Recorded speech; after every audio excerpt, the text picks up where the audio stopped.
Good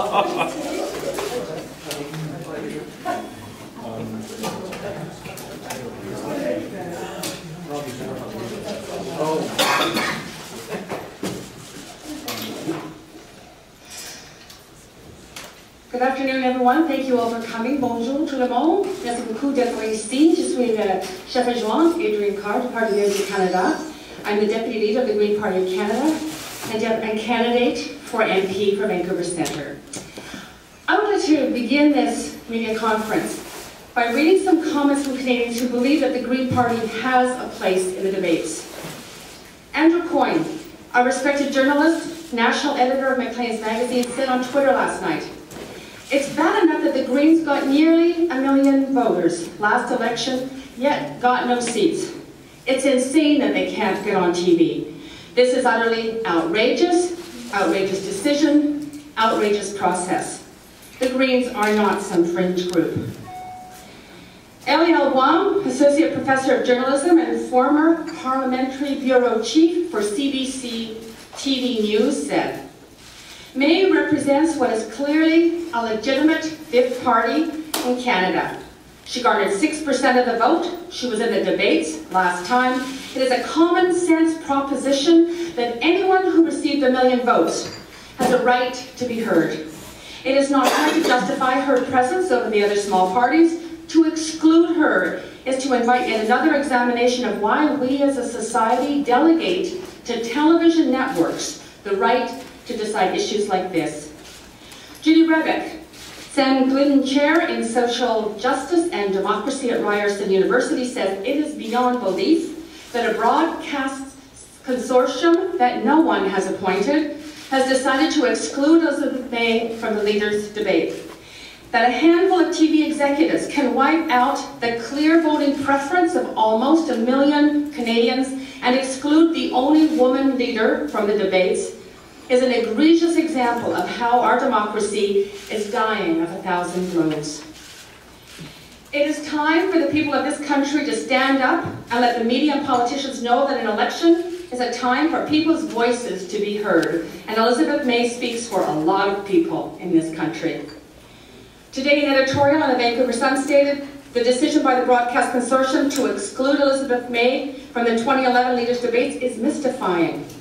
The Broadcast Consortium should first apologize to Ms. May and then reverse its decision." Just one final quote. I would like to read out part of a press release issued by Channel Zero, the independent media owner of CHCH-TV in Hamilton and Check TV in Victoria and Vancouver. Today, Channel Zero announced it is offended by the Broadcast Consortium's decision to exclude one of the leaders of Canada's 5 major federal political parties. As a result, we are extending an invitation to the leaders of the Conservative Party, the Liberal Party, the New Democratic Party, the Bloc Québécois, and the Green Party Canada to participate in a nationally televised, fully representative leaders' debate. All across this country, thousands upon thousands of Canadians are speaking out. They are speaking out on what has become the tool of democracy around the world, the internet and social media. Less than 24 hours after relaunching the Demand Democrats Debate website, 10,000 new signatures have been added. There are over 100,000 signatures asking for the participation of Elizabeth May in the debates. A Facebook group started last night, Let Elizabeth May Debate. It has shot to over 2,000 members overnight. The Green Party has been trending on Twitter. Let Elizabeth May Debate in 2011 has shot to over 2,000 members. An analysis by the Canadian Press and digital public affairs strategist Mark Blevis suggests more than 1,500 messages about the Green Party or Elizabeth May have been sent in less than 12 hours. Canadians are speaking out, as they did in 2008, in reversing the decision in 2008. They want a rational, positive voice, a woman's voice, in the leaders' debate. They want to hear from a woman who has won the Order of Canada, and I add, who Newsweek has declared as one of the 100 most influential women in the world. They want to hear Elizabeth May. And with that, I would welcome the leader of the Green Party of Canada, Elizabeth May. Thank you. I want to thank all of you in the for this important national press conference. You all know the reason that we're here. The televised leaders' debates are an essential part of the decision-making process of Canadians. It's become a tradition in our democracy to look to the leaders' debates, and many Canadians decide how they'll vote based on those debates. After the 2008 decision by the Broadcast Consortium that it didn't matter that we had at that time a seat in the House, that wasn't a criteria, we were told there were no rules, and that we would not be welcome in the debates, as you'll recall, because they initially murkily claimed that 3 out of the 4 leaders did not want me in the debates, and that rapidly turned out to be, in fact, only 2 who'd actually said they wouldn't show up if I was included. The outcry that ensued led to those 2, Jack Layton and Stephen Harper, to relent and to say that they would participate in the debates if I was included. We have precedent. In 2008, I participated in the federal leaders' debate on behalf of the Green Party of Canada, our policies, our positions, and the people who wanted to hear what we had to say. I was only there because of the public outrage, because of citizens in a very nonpartisan fury who raised their voices, much as they are doing now through social media, through opinion polls, through online assessments of what Canadians wanted in their leaders' debate. You know, after the 2008 election, a number of people, and significant, influential people who know about the Broadcast Consortium, I've mentioned Tony Berman, former chair of the consortium, who used to be the news director at CBC, who published an article in the Globe and Mail saying it's time to, quote unquote, pull the plug on the consortium. It operates in a way that is completely subjective and arbitrary and discretionary, lacking any rules and any criteria. It was time to perhaps find a way to have a better organized process for such an important and seminal occasion in the life of a political debate in this country in the conduct of a federal election. Sadly, nothing was done. And also efforts, I should mention, Professor Tom Axworthy at Queen's University at the Center for Democracy ran a large project to make recommendations for how the media could, in fact, create some predictable rules, some transparency. And yet here we are in 2011, and we find, and I am, as you know, shocked by this decision. I thought this was resolved in 2008. I thought the fact of the precedent that I was at the table, that I was able to participate, that the debates were not worse for my participation, that in fact many, many Canadians found they watched the debates out of interest, having worked to say it's only fair and democratic that the leader of the Green Party participate. They were more engaged in their democracy as a result.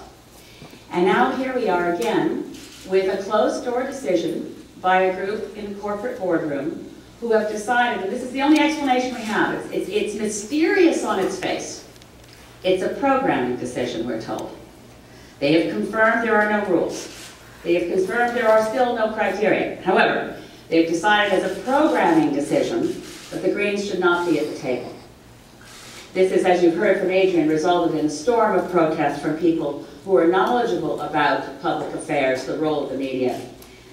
We sometimes hear, let me share with you the things I've heard from those who say, let me be devil's advocate. The most shocking of them was put forward on CBC National Radio this morning, allegedly based on something that Chris Hall had heard from the consortium. Because it's widely known that the Green Party has, in 2011, for the first time, decided that electing the leader of the party is a priority, and because of that, I've made it very clear I plan to spend most of my time in my home riding of Saanich Gulf Islands. It was put forward to CBC National Radio listeners this morning that that meant the Greens were not running a truly national campaign. We're running 308 candidates from coast to coast. I will be leading my riding on a number of occasions for national tours to assist those candidates across the country. We're running national television advertising time. We have a national campaign budget in excess of $2 million and a local budget for Saanich Gulf Islands of $90,000. If that's the kind of reason they're putting forward, they're grasping at straws. They're grasping at straws because they have no criteria, they have no rules. We are a truly national party. We are running a national campaign. We have candidates, and will by the deadline have candidates in every single riding across Canada. And they will be, just as Adrian Carr will be in Vancouver Centre, and John Stryker will be in the Yukon, and Louise Comeau will be in Fredericton, and Ralph Torrey will be in Cobourg. We have candidates who are fiercely proud of representing a party that puts forward solutions and does it in a way that offers hope to Canadians. We're not about attack ads, we're not about smears, but we're running a truly national campaign from coast to coast to coast. And yet, if it's a reason to exclude me that they've invented this notion that because I plan to spend relatively more time in my own riding, it's not a truly national campaign, they say this shamelessly at the same time they invite Mr. Duceppe. I'm not against Gilles Duceppe's participation in the debates, but he doesn't bring any candidates outside Quebec. How can they use it as a reason to exclude me and yet invite Mr. Duceppe? Another argument I've heard, oh, we'll have to invite everyone. I have to invite all the other parties.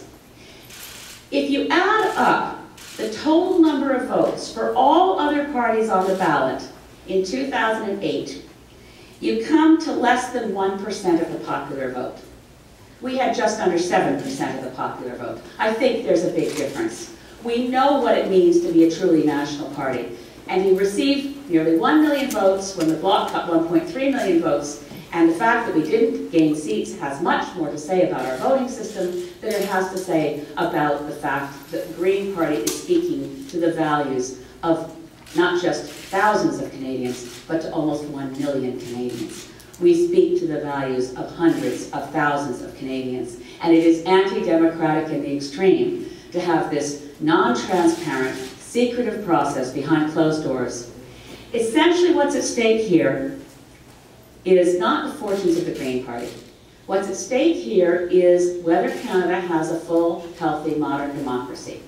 If you can shut down a voice that, for some reason, some find inconvenient, they can shut down the voice that's going to raise issues others don't want to talk about, whether it's climate change or poverty or First Nations issues. I well recall in 2011 that I was the only person who put forward concerns of First Nations in the debates. I remember that I was the only one who tried to address the science of the climate crisis. I remember that in 2006, when the Greens were excluded, no one talked about environmental issues and no one talked about foreign policy or Afghanistan. There are issues that will be raised when my voice is in the debates, and there are issues that will be shut down if my voice is shut down, and that's anti-democratic. What the media is essentially saying to the Canadian public is, as journalists, we're telling you who's a serious political party and who isn't. And that is not the role of journalists. They are supposed to cover the news, not attempt to twist and distort the electoral process to distract attention from a party that's on the rise. Alors, un peu en résumé en français. C'est la décision de la consortium des médias, les exécutifs dans les réseaux télévisionnés, qui ont fait une décision vraiment antidémocratique et en même temps absolument bizarre. Ils manquent les règlements, ils manquent les critères, ils ont confirmé hier qu'il reste les mêmes choses comme dans les élections de 2008. Il n'y a pas un règlement contre la participation des maires. C'est seulement une décision discrétionnaire, arbitraire et bizarre. Et j'exige à tout le monde d'aider les partis verts avec les forums, avec les sondages, avec le média social pour exiger, s'il vous plaît. Ce n'est pas acceptable. Invitez les verts au débat. Mon rôle comme chef de parti vert est pour ajouter quelque chose d'autre dans les discussions en politique, pour terminer les politiques négatives, pour changer le mode des politiques si négatifs tout le temps l'un contre l'autre comme un grand lutte. Ce n'est pas la vraie démocratie au Canada. Nous avons besoin d'un parti qui parle des choses, des enjeux importants, des enjeux primordiaux. C'est seulement avec la voix des chefs de parti vert comme les débats que les enjeux sont dans les débats. Et enfin, la décision des médias, c'est absolument, il manque une raison, une seule raison, seulement une raison qui n'a pas de sens. C'est une décision pour programmer.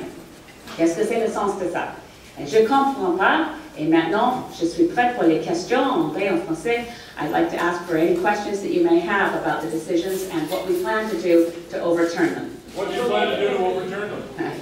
I'm appealing to the Court of Public Opinion. We are also considering legal action. Such as? Such as an appeal. Our lawyer is Peter Rosenthal. He's a noted lawyer in the area of Charter of Rights and Freedoms and democratic participation in debates. He currently represents me, by the way, in a case before the Quebec Court of Appeal on the voting process and whether first past the post as a voting system violates the Charter of Rights and Freedoms. The bottom line of this decision is there are charter arguments. The airwaves are not the private domain of the media consortium. We heard earlier from Adrian how CHCH and Czech News are not part of the decision. Neither is TVO, neither is CPAC. A great number of the news outlets that Canadians turn to for information are, for some, again, arbitrary reason, not part of the decision making, and we're left to appeal to the mainstream journalists whose bosses have just made this decision to hope that somehow, against conflict of interest and the distortions that creates, we can reach the public to say, demand that this decision be reversed.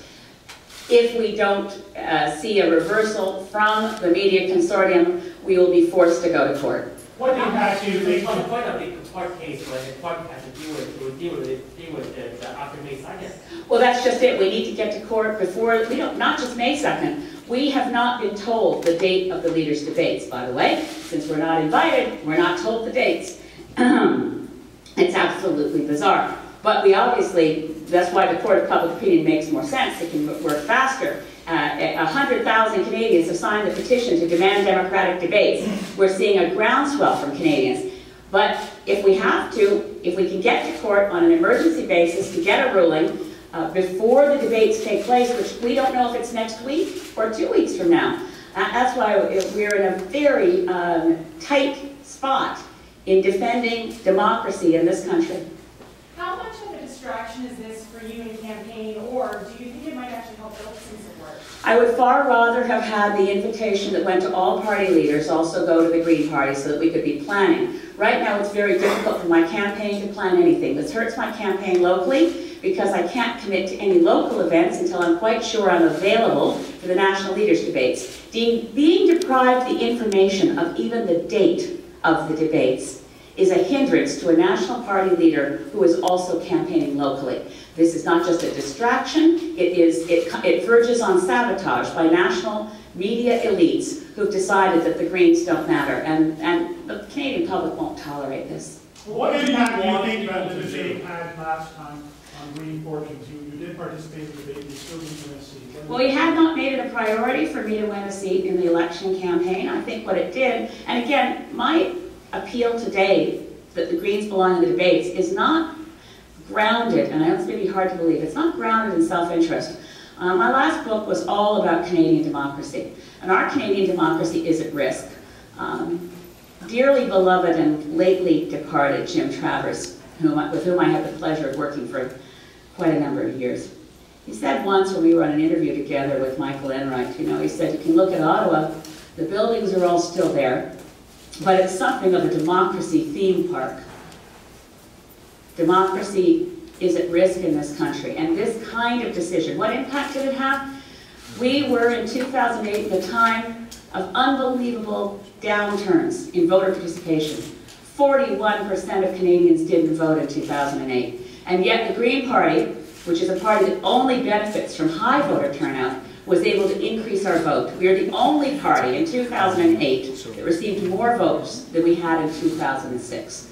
So I think that was quite related to the fact I participated in the debates. But I think my role in the debates wasn't just to win over Green Party voters. And my commitment to participate this time is not just about winning over Green Party voters.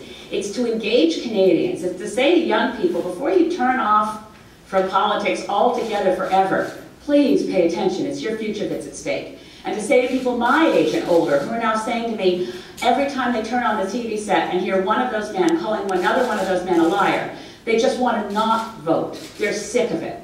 So before people turn off in disgust, surely the broadcasters have an obligation to put forward something that has the potential for keeping voters' attention focused on this election. And that is the public interest that's at stake in this. Are you basically counting on public support to have them reverse this decision without having to use the courts? Absolutely. And so far I'm very rewarded by, I was amazed to go to the rabble.ca website, which is not a bastion of Green Party voters, I should mention, but rabble.ca has devoted its whole front page, and Judy Rebick has changed her face on Twitter to my face. I mean, these are subtle signals, but they matter. It's saying in a broad, grassroots, nonpartisan sense that Canadians care about democracy and will not allow it to be hijacked, either by the party leaders, who may or may not be prepared to really fight for my inclusion, and I invite them, if they care about democracy, to fight for my inclusion, or through that vast social media. I mean, the tweets and the Facebooks brought about a revolution in Cairo.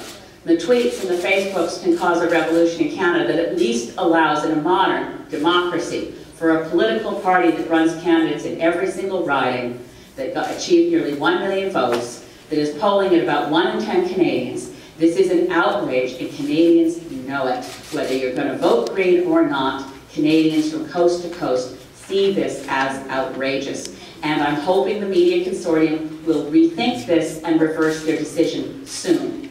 Madame, Oui. si vous répondez à ceux qui disent que vous n'avez pas accès au débat à cause du fait que vous n'avez pas une campagne nationale comme les autres partis. Oui, c'est une explication sans sens, c'est vraiment bizarre, parce que, évidemment, j'ai fait une priorité pour gagner le siège dans mon circonscription. Mais ce n'est pas la même chose que dire qu'il n'y a pas un campagne national du Parti vert. Nous avons dans chaque circonscription, il sera un candidat du Parti vert dans chaque circonscription autour du Canada.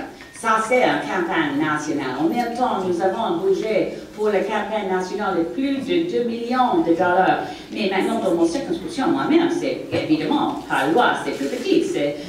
Et alors, nous avons une campagne et un tour avec moi comme chef d'avoir une campagne autour du Canada. C'est plus court que dans les dernières élections fédérales, mais en même temps, nous avons une campagne vraiment nationale. Et l'autre chef, M. Duceppe, et j'ai beaucoup de respect pour M. Duceppe, mais c'est évidemment, il n'a pas une campagne nationale. C'est la raison pour n'inviter pas moi. Il n'y a pas de sens parce qu'ils ont invité un chef qui a seulement le Canada dans une seule province. Est-ce que vous demandez l'abolition du consortium des médias? Oui, je demandais que le consortium, ce n'est pas un processus avec intégrité. C'est un processus absolument mystérieux, fermé, pas transparent du tout. Et il manque les règlements, il manque les critères. Ils n'ont pas une seule raison, sauf qu'à un moment, ils pensent que pas ce temps, non, pas madame, mais pas la raison. Et ce n'est pas maintenant le consortium, j'espère que le consortium pensait encore comme un couple. Ça, ce n'est pas une décision, égale, ce n'est pas une décision dans l'intérêt public, ce n'est pas une décision dans l'intérêt d'une démocratie qui vive. C'est une décision qui était c'est mauvais, il manque une raison, et j'espère qu'aujourd'hui ou demain, mais je préfère qu'aujourd'hui, le consortium dit, malheureusement, comme l'éditorial dont le Vancouver Sun exigé aujourd'hui, le consortium va faire une décision différente aujourd'hui. Le Vancouver Sun a dit qu'il donne à moi un petit regret, m'excuse, et encore faire une décision absolument tout à fait différente et m'inviter au débat. What do you think about the discussion between Mr. Harper and Mr. Ignatieff involving the possibility of a one-on-one debate between the two of them? Well, I think it's Mr. Harper's words need to be parsed very closely. He has, remember of course, it was Mr. Harper who initially told the consortium back in January 2007, according to Tony Berman's articles, that if I was included, he wouldn't show up. I don't hear Mr. Harper saying I should be in debates. What I hear him saying is he would look at lots of different kinds of debates. Well, he's been invited to one kind of debate, and it's a debate that shut the door in the face of the choice of 1 in 10 Canadians.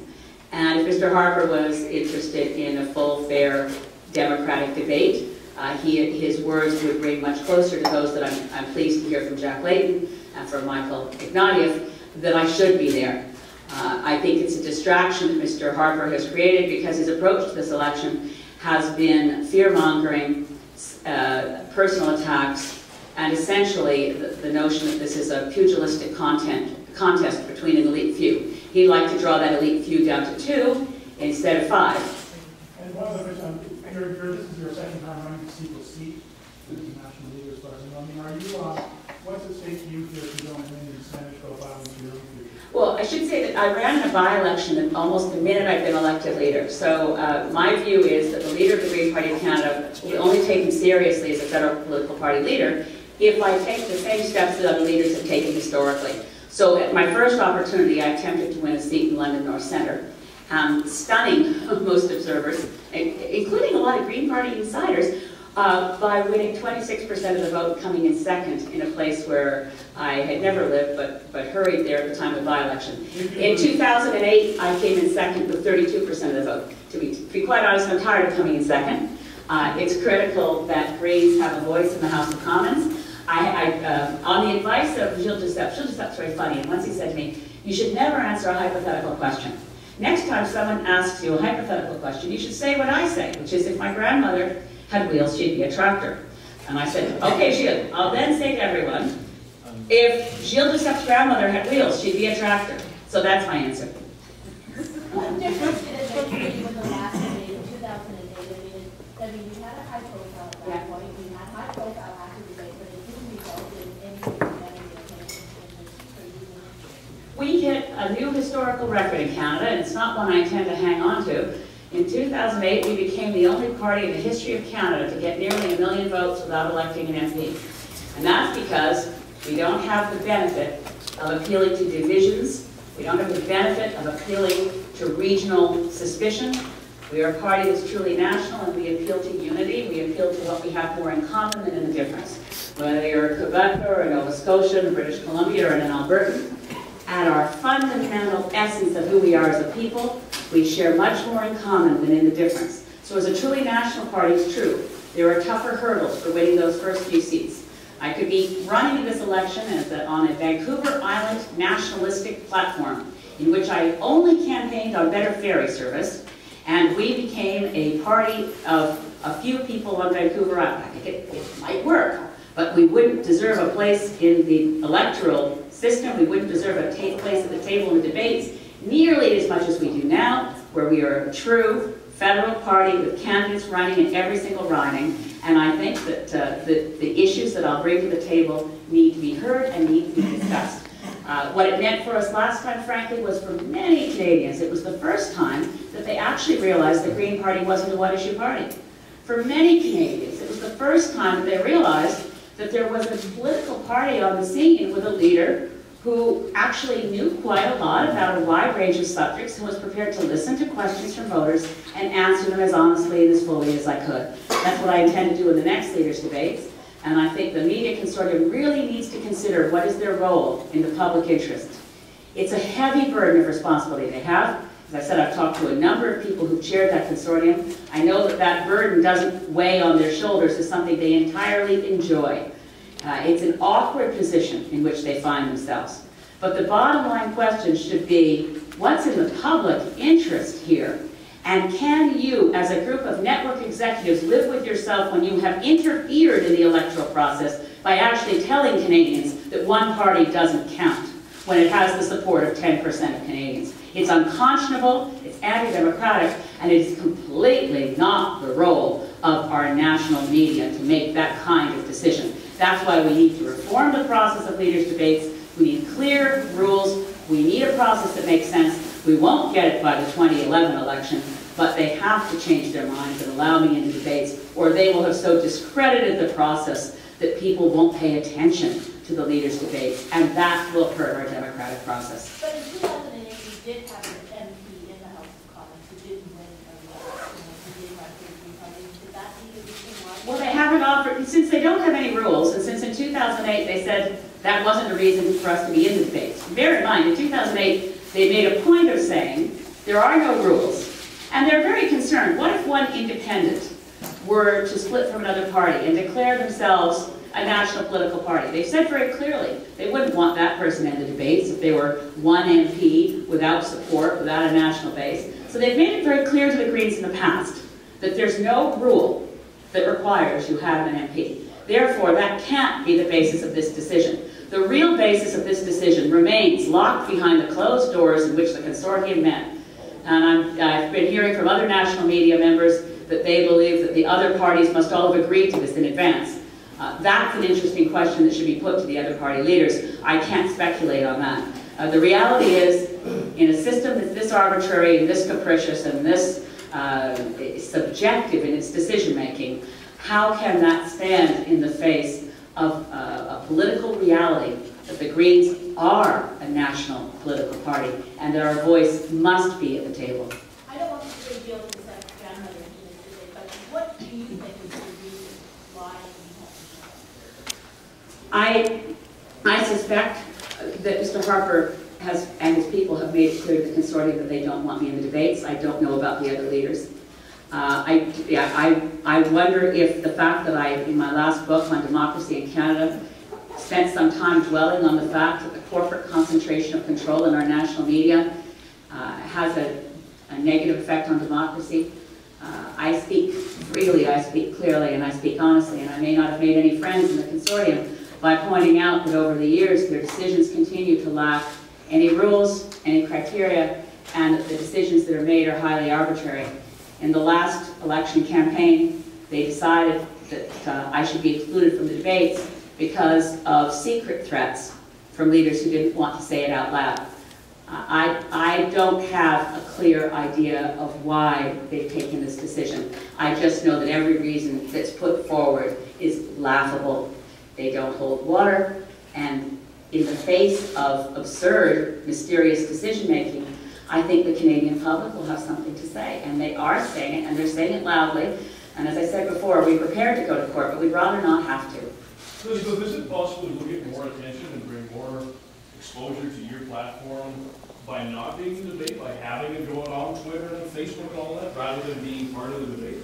I think being excluded from the debates, regardless of what it means for the Green Party, hurts democracy, and I really passionately believe that. I think it's so wrong-headed and wrong-minded that regardless of whether people continue to pay more attention because they think it's vile and unfair, that we should be shut out of the debates, especially after 2008, when so many Canadians saw it actually worked. I was in the debates and it worked. It didn't create some kind of train wreck of a debate. A lot of Canadians felt it worked better. As a lot of pundits thought I won the debate. So when you look at that, you have to say, why would they make this decision today? And again, I really don't know why they make this decision today. Were we getting more attention today than yesterday? You bet. Will we still be getting attention in a week if this decision stands? I have no idea. But I'm very concerned that in the interest of Canadian voters, this is the wrong decision. In the interest of Canadian democracy, this is the wrong decision. In the interest of all our little girls who might want to watch TV someday and see who the leaders of federal political parties are, it doesn't hurt to have one woman in the room. It at least lets our young women know that there's a place of public service that's a potential for them in their future lives. So if there wasn't a leader, I'm not saying they excluded me because I'm a woman, we've been very cautious about this, but I am saying that if there wasn't a leader of a federal political party who was a woman, in the public interest, you have to imagine the broadcast consortium would wish there were one, so that the voices around the table would be more representative of the Canadian public, Canadian society, and the fact that half of us are women, but only 22% of us in the House of Commons are women. It's hard to break down those doors, but to ensure that these debates actually engage Canadians, I need to be there. It will bring more people to watching the debates. It certainly increased ratings last time, and more engagement in the issues before us will help increase voter turnout. And voter turnout, whenever there are attack ads, voter turnout goes down. We're already looking, we're only on, the campaign was launched on Saturday, and already every commentator is looking at this and saying, this is the nastiest, most vicious, vitriolic campaign we've ever seen. And who's the one voice that's trying to appeal for doing things differently, for doing things better, for turning off the negativity of politics and trying to find ways that we can work together and talk about issues respectfully? You'd think that that's the voice they want in the room. national TV debate still matter with social